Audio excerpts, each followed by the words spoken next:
রাত তখন 10টা। আধুনিক ড্রেজিং পদ্ধতি ব্যবহার করে এভাবেই চলছে অবৈধ বালু উত্তোলন।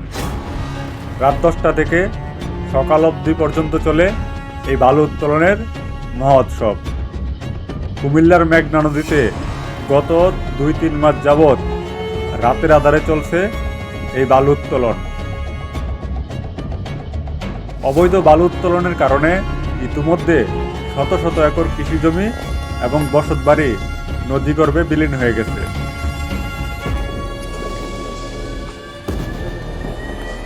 চালিবাঙ্গা ইউনিয়ন বিএনপির সহসভাপতি নলছর গ্রামের বারেক প্রধান, চালিবাঙ্গা ইউনিয়ন বিএনপির যুগ্ম আহ্বায়ক রবিউল্লাহ রবি এবং মেঘনা উপজেলা ছাত্রদলের যুগ্ম আহ্বায়ক আসনাদ প্রধানের নেতৃত্বে এই অবৈধ বালু উত্তোলনের কার্যক্রম চলছে বলে জানা যায়।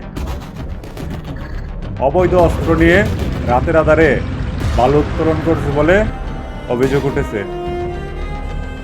স্থানীয় প্রশাসনের প্রশ্নবিদ্ধ ভূমিকায় তারা দিন দিন বেপরোয়া হয়ে উঠছে। এই বালু উত্তোলনের বিরুদ্ধে কেউ কথা বললে তাকে মামলা, হামলা, এমনকি হত্যার হুমকি প্রদান করে বলে জানিয়েছেন এলাকাবাসী। এ বিষয়ে জানতে চাইলে চালিবাঙ্গা নৌ পুলিশ ফাঁড়ির ইনচার্জ অসহায়তা প্রকাশ করে বলেন, আমাদের নৌ পুলিশের সক্ষমতা না থাকায় আমরা অবৈধ বালু উত্তোলনকারীদের বিরুদ্ধে ব্যবস্থা গ্রহণ করতে পারছি না। অগ্নিশিখা নিউজ ডেস্ক।